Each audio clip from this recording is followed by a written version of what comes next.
عندما يكون الأمر بالنسبة لأسد الجبال إما صيد أو موت.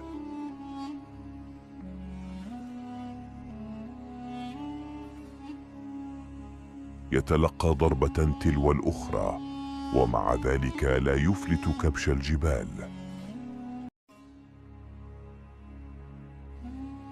في بعض الأحيان قد يموت الاثنان،